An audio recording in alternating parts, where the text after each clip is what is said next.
Hello guys, welcome to our channel.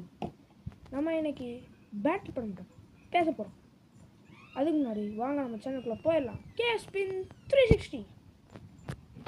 இன்றைக்கி நம்ம என்ன பேச போகிறோம்னா, நிறைய பேருக்கு அட்டாக் டைப், டிஃபென்ஸு, ஸ்டாமினா இந்த மாதிரி அவங்களுக்கு தெரிய மாட்டேங்குது. அதை நம்ம டிப்பால் பார்க்கலாம். பேலன்ஸ் டைப் இந்த மாதிரி. ஸோ நம்ம இதை பார்த்து தெரிஞ்சுக்க போகிறோம்.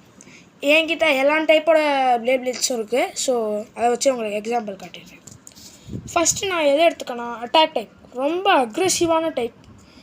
இந்த இதில் மட்டும் நம்ம பேட்டில் போட்டோம்னா ஒரு பிளேடு லைட்டாக உடையக்கூட சான்ஸ் இருக்குது. போன வாட்டி நம்ம விசார்ட் ராடுக்கும் இம்பேக்ட் ட்ரேக்கும் போட்டி போட்டப்போ அந்த ஸ்டேடியமே உடஞ்சில்ல. இந்த கூட நான் செலோட்டை போட்டு வச்சுருக்கேன். இங்கே தெரியும், செலோட்டை போட்டு வச்சுருக்கேன். இந்த உடையது தெரியக்கூடாதுன்னு. ஓகே கைஸ், ஃபஸ்ட் நம்ம அட்டாக் டைப்புக்கு என்கிட்ட நிறைய பிளேட்ஸ்ன்னு சொல்ல மாட்டேன், இருக்குது. First impact drake shine. இதை எப்படி கண்டுபிடிக்கணும்னா, ஸ்டிப்பு என்றைக்குமே அட்டாக் டைப்புக்கு ஃப்ளாட்டாக இருக்கும். ஏன்னா இந்த ஃப்ளாட் டிப்பால் தான் அதோட அக்ரெசிவான மோஷன் ஆரம்பிக்குது. இதை இப்போ விட்டோம்னு வச்சுக்கோங்களேன், அக்ரெசிவாக இருக்கும் போது தான் இது எப்படி சுத்த ஆரம்பிக்குது. ஸோ ஃப்ளாட் டைப், அதாவது இந்த மாதிரி பார்த்தீங்களா, ஃப்ளாட்டான டிப் இருந்துச்சுன்னா அது அட்டாக் டைப்னு அர்த்தம். அதுக்கு எக்ஸாம்பிள் வேறு கொடுக்கலாம்.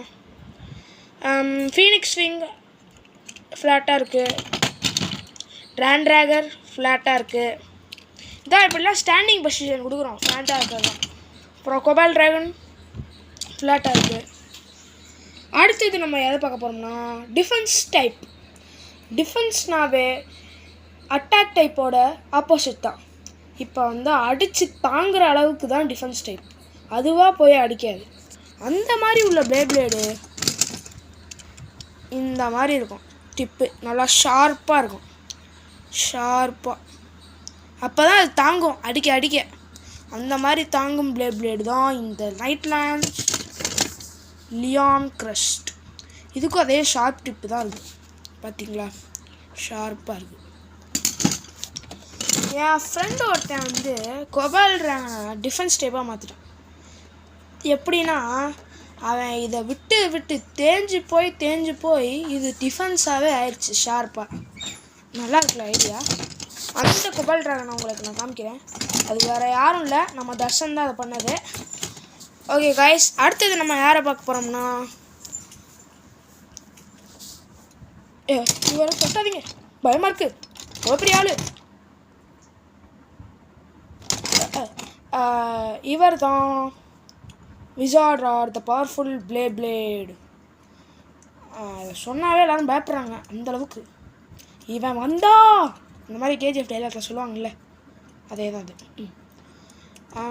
இதோட டிப் எப்படின்னா, எல்லா ஸ்டாமினா டைப்பு டிப்புக்கும்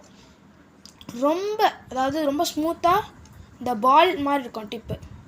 இப்போ நீங்கள் நைட் மெயிலாக பார்த்தீங்கன்னா அப்படி இருக்கும். இந்த மாதிரி பால் மாதிரி இருந்துச்சுன்னா அது ஸ்டாமினா டைப் டிப்பு. அதுவும் ஸ்டாமினாக்கு கொஞ்சம் மற்ற பிளேடோட டிஃபென்ஸாக இருக்கும். ஏன்னா அது ஸ்டாமினால ரொம்ப, அதாவது யார் அடித்தாலும் சரி, ஃப்ரீ ஸ்பின்னிங் மாதிரி சும்மா தரமாக இருக்கும்.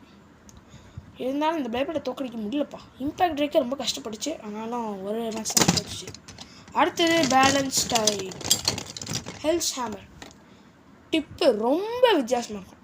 இங்கே பார்க்குறீங்களா, இந்த மாதிரி டிப்பு இருந்துச்சுன்னா அது பேலன்ஸுன்னு அர்த்தம். பேலன்ஸ்னால் எப்படின்னா, எல்லாமே கலவையாக இருக்கும்.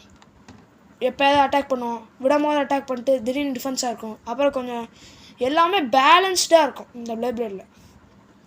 அதான் பேலன்ஸ் டைப்னு சொல்கிறாங்க. இந்த பிளேடு பரவாயில்ல, பட் லைட்டாக உடஞ்சி போயிருக்கு. எனக்கு இதில் பிடிச்சதில் என்ன நீங்களே சொல்லுங்கள். அடுத்தது இப்போ நான் உங்களுக்கு என்ன காமிக்க போகிறேன்னா, இந்த யூஎக்ஸ் பிளேட், சிஎக்ஸ் பிளேட்னு நம்ம தர்ஷன் ஒரு எக்ஸ்பிளைன் பண்ணல.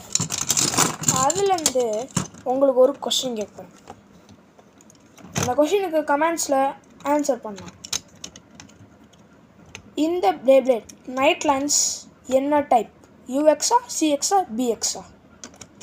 ஓகே காய்ஸ், பாய். நம்ம இதோட வீடியோ பிடிச்சிடலாம். பிடிச்சிருந்துச்சுன்னா சப்ஸ்கிரைப் அண்ட் லைக் பண்ணிடுங்க. வேணும்னா ஷேர் கூட பண்ணிக்கலாம். ஸோ நெத்தியடி சொல்லியடி.